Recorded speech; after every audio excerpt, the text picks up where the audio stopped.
This is the Louie Tee Network.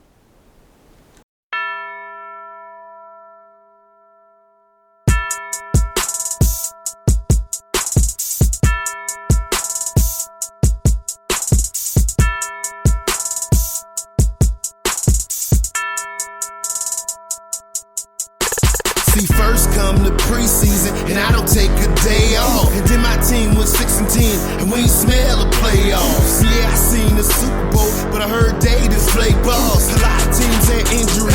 Sam Bradford had to take off. Go hard in the offseason, but you don't know the half. Before you know, we gon' look up, and we ready for the draft. They dressed up in that suit tie, and I don't know how to act. They waiting, so patient, so they can put on that hat. Who else could it be?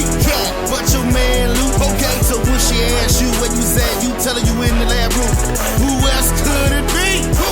But your man Luke. Okay, so when she asks where you was at, you can tell her you was in the lab room. Yeah.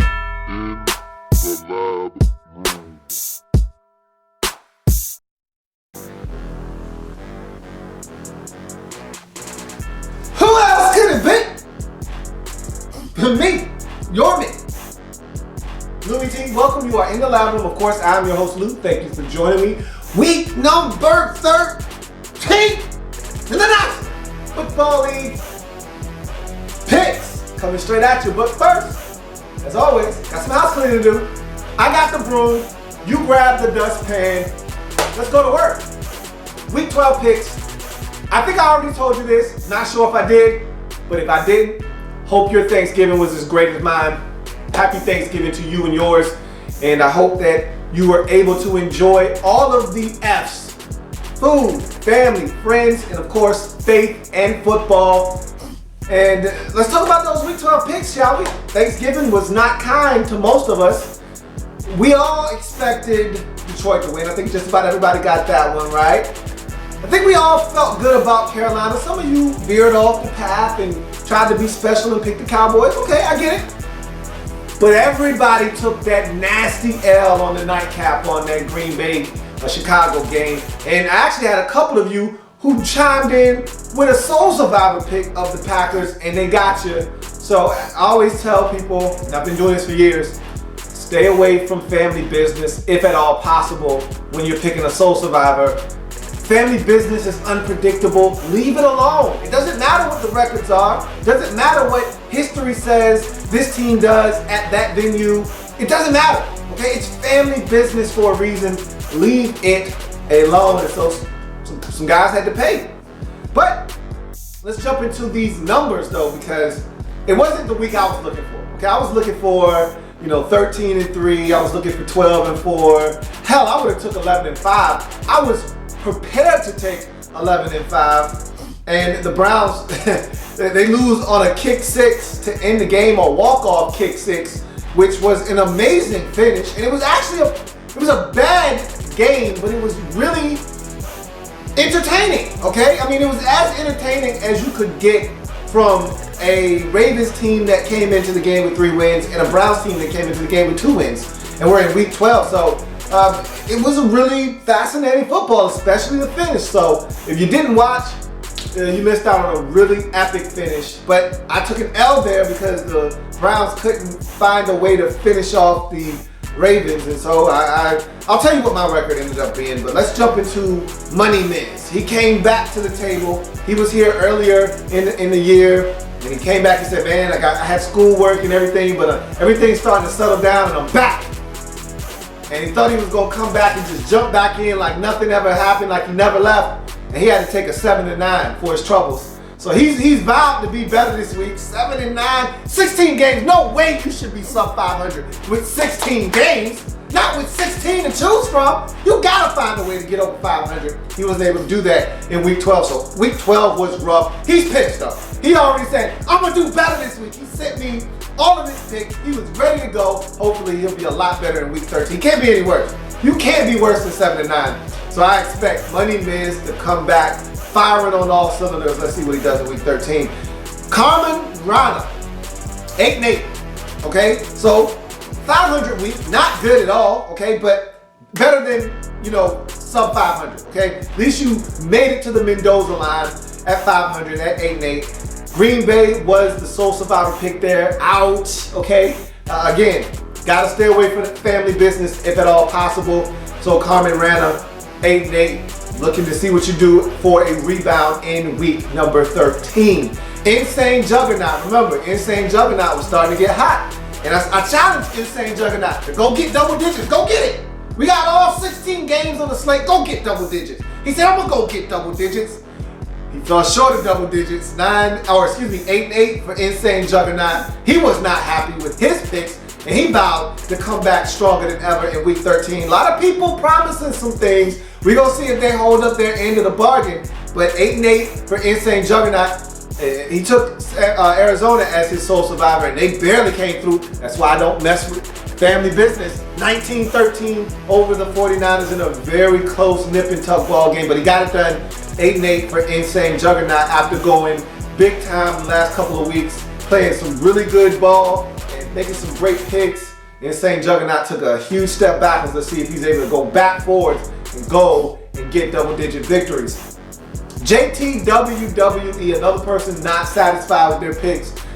This was a theme in week 12. It wasn't as bad as week 10 or 11 was, but I think Insane or JTWWE was a little disappointed because he was looking forward to getting double-digit wins. Had been doing really well over the last couple of weeks, and simply just didn't get it done at 9-7. 9-7 was not bad. It's just not good. Okay, again, with 16 games, you should be able to get double-digit victories. At this point in the season, I don't want to say you should know what's going to happen because this has been one of the most unpredictable seasons I've ever seen. And I've been watching football my entire life since I was 3 years old. And I really like to think that I can pick winners at a really good clip for the most part. I'm a pretty consistent guy. I'm going to get double-digit wins on just about every week. And I feel good about that. And, you know, you're going to have some hiccups there, you know, here and there. Maybe 3 or 4 weeks out of the season, I may not get double-digit wins, but for the most part, I feel good about that. This has been one of those seasons where you just don't know, man. I mean, Kansas City started the season 1-5. They're now 6-5. The Lions started the season off like 0-6. They're now 4-8 after that tough loss. And I'll talk about that a little bit later on. But they had rebounded to 4-7 at one point.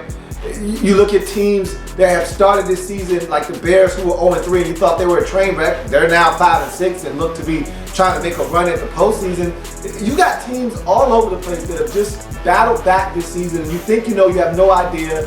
Panthers are 11-0. You thought the Ravens were going to be good at the beginning of the season. I kept picking them over and over again. The Falcons started 6-1 and they've lost 4 straight. The Packers can't get their act together. One week they're up, the next week they're down. You don't really know, okay? There are certain teams that you feel good about picking week in, week out, but for the rest of the league, you just don't know. It's a crapshoot. So 9-7 for JTWWE, not bad, just not great, not up to his standards at least. And so let's see if he'll be better in week number 13. Flash Goodwin, Flash Goodwin.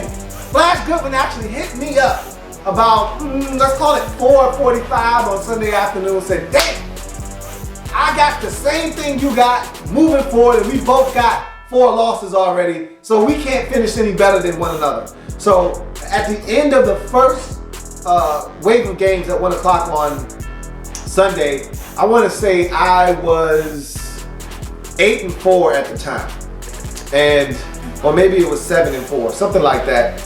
And I took the L with the Pittsburgh-Seattle game, and I took the L on Monday night, which got me to 10-6. But Flash Goodwin, I said I was going to get Flash Goodwin because Flash got me 2 weeks ago with the 7-7 mark. And remember, it was ugly in week 10. Flash got me then. In week 11, Flash got me again. I want to say Flash went, I think we were tied last week. I think we were both 10-4 last week. And I said I was going to get Flash this week, and we both went 10-6 again. So we took 2 different paths to get there. He made some picks that got him to 10-6. I made some picks that got me to 10-6. But at the end of the day, we both finished 10-6, which I'm okay with. I'm not happy with because I should have been higher than that. But I got to double digits, and that's my goal every week. And I start there. That's the floor. You start at double-digit wins, and then you work your way up. I can't be any lower than that. Anything less than that would be uncivilized for me. And so 10-6, while I'm not totally pleased with that, I'll take it because I got to my benchmark, which is double-digit wins. And so Flash Goodwin also 10-6. And Flash has been hot ever since jumping on the circuit and stepping up to the challenge. And so I want to see if Flash can do it again next week. So I'm gonna turn it up again. I felt really good about my picks last week. Really disappointed in some teams that let me down last week.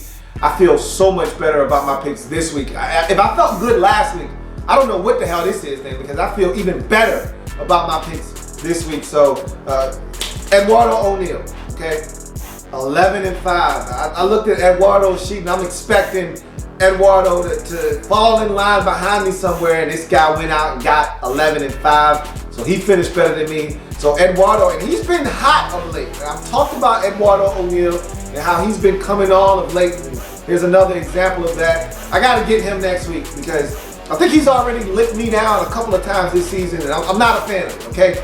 I hate losing, number one. I'm very competitive. And to see this guy go 11-5 and get me again, not happy about that. But hell of a job by Eduardo O'Neal going 11-5 in week number 12. Good. Same for Sean Hawk. Sean Hawk just jumped on the In the Lab Room circuit, stepping up to the challenge about 2 or 3 weeks ago. And I looked at his sheet, and I think he might have got the first 5 picks wrong, all of them. I think he got all Thanksgiving games wrong. I think he got the first 2 Sunday games wrong, and I'm like, oh hell, Sean Hawk's about to be like 7-9, 6-10. And then the man didn't lose another game. I mean, he started rough, and then he just turned it up and went 11-5 and got me. And I'm like, damn. And I had to count his sheet over twice just to make sure it was right, because I'm like, no way he loses the first 5 games and doesn't lose another game and finishes better than me. But that's exactly what Sean Hawk did. And so big ups to Sean Hawk for going out and getting it done 11-5. I'm pissed about that, and I'm gonna beat you next week too. And finally, last but not least, as good as they did, nobody was better in week 12 than my man Protect. And if you haven't had a chance, check out his blog. I'll leave the link to his site in the show notes, so check his site out. And obviously the man knows what he's talking about, because he beat every single one of us who stepped up to the challenge in week 12. He went 12-4. No one was better here in the lab room than Protect. And I looked at his sheet and I'm like, man, that's some good work right there, my man. He really put some good thought into his picks, and they came up big for him, man. And I think he could have easily been, 14-2, had some balls bounced his way with some of his picks. So big ups to Protect. You got me. And I talked mad trash about you a couple weeks ago when you came with like an 8-6. And I think that might have been last week, as a matter of fact. And or 7, I think you were 7-6, you left a pick off. And I was talking cold hard trash, and he came back with a vengeance and blazed me. And he was 2 games better than me. Not 1, 2 games better than me. So I gotta axe the ground with Protect. I gotta turn it up, because you guys are not playing. I see you're serious, okay? I thought you were joking. I thought y'all were playing. I took y'all for a joke. Now I see y'all not playing around, so I gotta turn it up now. So speaking of which, let's jump into these week 13 selections, because I gotta avenge all these losses. I don't like taking L's, so I gotta turn it up and turn them into W's this week. And Thursday Night Football, man, what a game that was. Packers get jumped on early. Lions look like they're gonna run these guys out of the building. And somehow, some way, the Packers are able to inch their way back into this ball game. They get a shot at the end. Looks like they're gonna lose. Packers give up a key 3rd down late in the ball game. And it looks like the Lions are gonna be able to run out the clock, punt the ball, and give the Packers little to no time to be able to win the football game on the final drive. That's exactly what happened. They had a couple of attempts downfield, weren't able to complete it. So you're gonna get the little, flea flicker, toss around play where you throw it in a hook and ladder type of deal, where you're lateraling all over the field. And they throw it back to Aaron Rodgers. He's got nobody, and really at no point do you want to lateral the football to your quarterback. You don't have to in a situation like that, because you're gonna get him killed. And you don't want your quarterback to be running around with the football. It's hot potato time. And literally, Aaron Rodgers had nobody to throw the football to. He's literally 80 yards away from the end zone. There's no one to lateral the football to. This game is over with.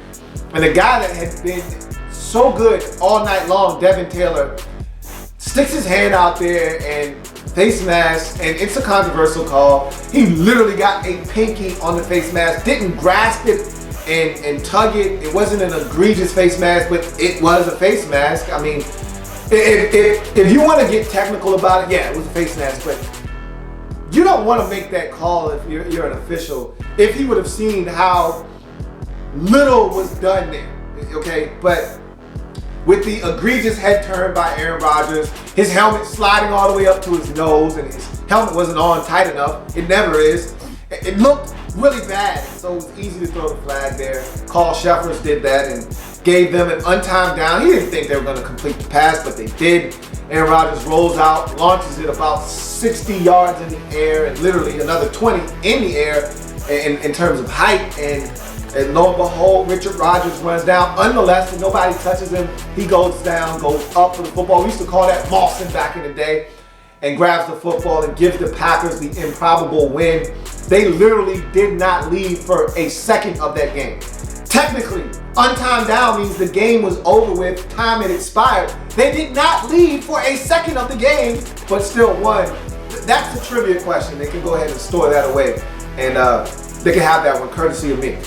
They did not leave for a second of that game, and they ended up winning, which is asinine, but that's the season it's been for the Detroit Lions. But I'm excited because I picked the Packers, and I thought they were going to lose the game, and I got a win that I didn't know I was going to get with about, 2 seconds left in that game. I thought I'd lost, and I said, you damn dirty, nasty-ass Packers. But I got the win. A-Rod came through. Richard Rodgers came through. Got the W. I'm excited. 1-0, and I think that's going to be an omen for things to come in Week 13 for me. Jets at the Giants. This is really not a home game, okay? For either one of these teams, both of them play at the same stadium. So to me, it's like a neutral site game. No Revis scares me a bit. Giants are reeling. They're probably going to win this game. I think I might have made a mistake here. Like actually looking back, and I thought Revis was going to play. Then he's not playing, the concussion. He's not over it yet. And I'm like, damn it, I needed him on Odell Beckham Jr. Don't think any of those other corners can stop him. And because of that, I think the Giants are going to win this game. But I picked the Jets. I'm going to stick with my pick. I think I'm going to regret that one. Give me the Jets to win that game. I hope Ryan Fitzpatrick is able to pull some kind of magic out of his hat and win that game. But I really am regretting that one already. Arizona at St. Louis. And just so you know, because you're probably saying this up, if you really think the Giants are going to win, why don't you just change your pick? I've got a really bad phobia about changing things. I got it from 7th grade science teacher. She basically said, hey, your first answer is usually the right answer. When you change it, you generally get it wrong. And in my lifetime and in my travels, that's generally been the case. So when I make a choice, I usually stick with it. My choice is the Jets. I'm sticking with the Jets. Moving on to the Arizona Cardinals at the St. Louis Rams. The Rams are a train wreck because Foles is terrible. They don't know what they're doing. I thought Todd Gurley was going to be able to put this team on his back. He hasn't been able to. They're a mess right now. Even though they're at home and they usually play good football at home, especially when they're in the division, they're a dangerous team. They already beat this Arizona Cardinals team once this season, but that was eons ago when they were playing much better football. This is not a confident team right now, but the Cardinals are, and I expect them to go to St. Louis, try to keep Carson Palmer upright. You know, these boys, they hurt quarterbacks. Don't let it be you next. They got Joe Flacco. You don't be next. Hopefully, Arizona's able to come out of this game unscathed and with a W, give me the Cardinals to win that football game and basically wrap up that division. Atlanta at Tampa Bay. Look, this is my last call for the Atlanta Falcons to step up, okay? Last call for them to show that they're not going to throw their season entirely away yet. Now, ultimately, they may not make the postseason. I don't think they deserve to go after blowing that cushion that they had built up early in the season by starting 5-0. But I don't think they're ready to die just yet. Devin Hester coming off of IR is going to give them a boost. They had a players-only meeting. I don't really know if that means much of anything, but I think the Falcons get the message that they have to play better. They have to protect the football. And I think Tampa Bay, after last week's loss, trying to bounce back. I just don't think the Buccaneers are ready. They're in the playoff discussion. I don't think they're ready for any of this. They're a young football team, and I don't think they know what to do with the opportunities that are presenting themselves. Give me the Falcons on the road to clean some things up. I could regret that. I've been picking the Falcons, it seems like, for the last month and a half, and they've been losing. But I think this is the time for them to get back on track. Give me the Falcons on the road to right the ship. Carolina at New Orleans. This smells like a trap game, but I think the Saints have quit. I think they packed it in. The U-Haul truck is in New Orleans right now as we speak, and they're packing their things up. I think Sean Payton's ready to get the hell out of there. I think Drew Brees has quit. This team looks like they're ready to just mail it in for the remainder of the season, and that doesn't bode well for them because the Panthers are piping hot and they're smoking anybody in their way, and this New Orleans Saints team is in the way. Give me the Panthers to continue on their perfect season and get to 12-0 and remain the only undefeated team in the league. Seattle at Minnesota. Seahawks playing much better football, but that defense doesn't look like the same defense that I'm accustomed to. The Vikings, I love the fact that they know who they are. They're going to run the football. They're going to not turn it over. Teddy Bridgewater's going to be very cautious and meticulous with his decision making. He did have a bad interception in the red zone last week, but that's uncommon of him. He doesn't do that very often. They play really sound defense. They don't blitz a lot, so you don't get a lot of big plays on this defense. I think that's going to be a good blueprint for beating Seattle this week. I think they had an out-of-body experience last week versus Pittsburgh. They're not going to score 30-some-odd points every single week. That's not who they are. It's not in their DNA. And this Vikings team isn't giving up that kind of yardage or points. Give me Minnesota at home. They may not run the football as effective as they did last week against Atlanta, but they're going to run it anyway because that's what they do. And I think they're going to do enough defensively to stymie the Seahawks and win that game at home. Houston at Buffalo. I just look at the AFC playoff picture and I say those bottom feeder teams that's trying to get in, they're going to beat the hell out of one another. And these are two teams right now currently at the bottom of that playoff picture. Houston clinging to the final wild card in the AFC. Meanwhile, the Buffalo Bills are on the outside looking in at 5-6. 6-5 Houston, 5-6 Buffalo. At the end of this game, both teams will be 6-6. Give me the Buffalo Bills to go home, find a way to get it done. J.J. Watt is playing like a man possessed, but I think this is where Billy Ho shows you why you can't go to the playoff this season, and the Bills get it done at home. And this is my sole survivor pick for the week. That's how confident I feel in the Bills getting it done this week. Baltimore at Miami. It was cute what they did last week on the road in the division versus Cleveland, but we saw why they can't win on a consistent basis with Matt Schaub. He's still throwing pick sixes. The Dolphins, while they're not a great team, this is a good opportunity for them to get in the win column versus a backup quarterback that's prone to making mistakes. A lot of injuries in Baltimore. Give me the Dolphins at home to find a way to win that ball game. Cincinnati at Cleveland. This is a no-brainer. Austin Davis is starting. And look, normally these two teams, when it's the Battle of Ohio, they play each other tough. But Cincinnati is far and away the better team. There's a lot of turmoil in Cleveland, as it always is this time of the year. Cincinnati's going to go in there and take care of business, come out and move on. Give me Cincinnati to win that game and probably do it relatively easy. Normally, nothing's easy when it's family business and it's the Battle of Ohio, but this one just feels a little different. Cincinnati wins in a laugher. Jacksonville at Tennessee. The Titans almost won 2 weeks ago on Thursday night when they were half-staffed. They got all their parts this time. Jacksonville is the one banged up. No Hearns in this game. You're missing Toby Gerhart. Really doesn't make a difference. He didn't get a lot of snaps anyway. And so they're a little banged up in this game. I think Tennessee upset about the way the last game went, upset about the officials making them out to be a loser last week. I think the Titans bounce back, get their third win of the season, and most importantly, their first home win of the season. Give me the Titans to avenge their loss a couple of weeks ago on Thursday night. The Jacksonville Jaguars taking the Titans.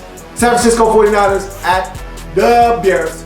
Chicago Bears playing really good football. They've won a lot of good contests on the road this season. Haven't been that good at home though. This is an opportunity against a 49ers team that doesn't play really well on the road, doesn't travel well, to go out and get a win. This is an opportunity for them to get back to 500, somewhere they haven't been in a really long time. And at 6-6, the way the NFC is shaping up, you could have a shot. If you're the Bears, this is an opportunity you can't afford to squander. We're going to find out how serious the Bears are about trying to make a push for the postseason. I'm taking the Bears. You better not let me down. beat the San Francisco 49ers. Denver Broncos at the San Diego Chargers. Chargers won last week against Jacksonville. Chargers still aren't a good football team, but Phillip Rivers is such a competitor that he's probably going to make this game a lot closer than it's supposed to be. But the Broncos defense is so good that they're going to find a way to win this, even if Brock Osweiler isn't at his best.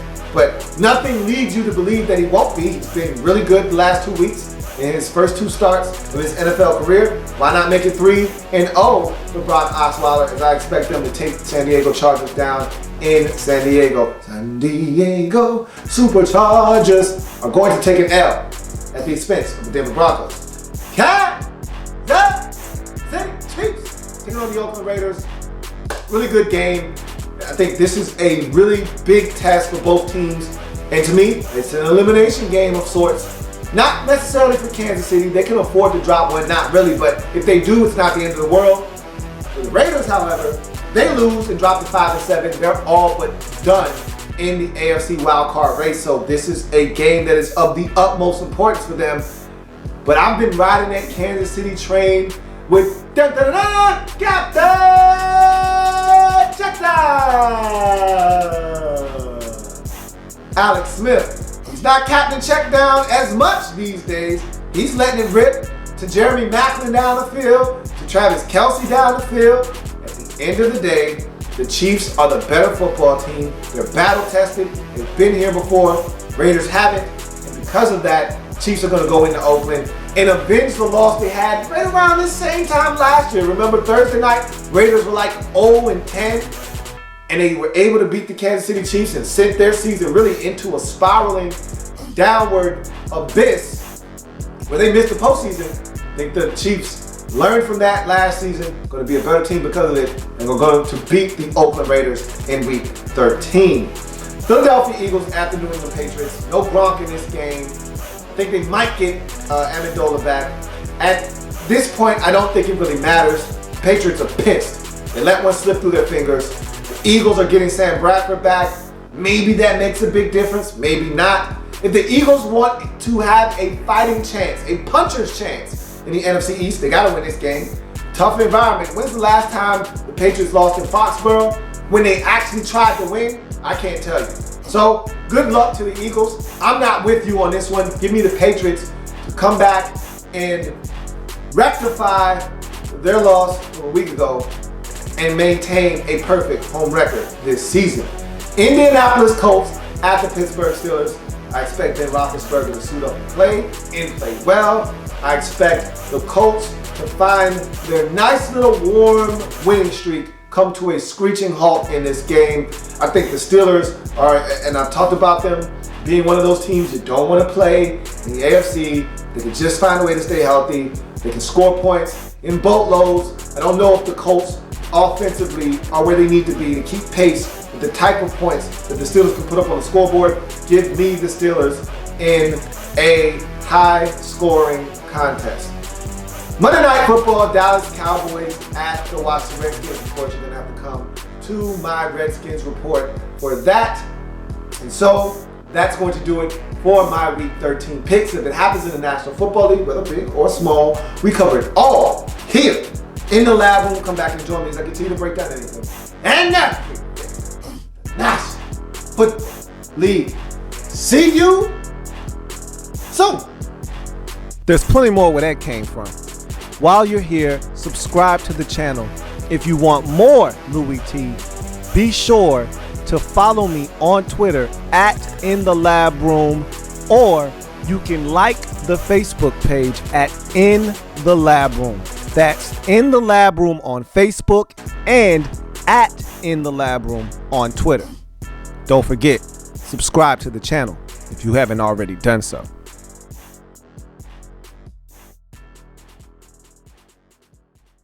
In the lab.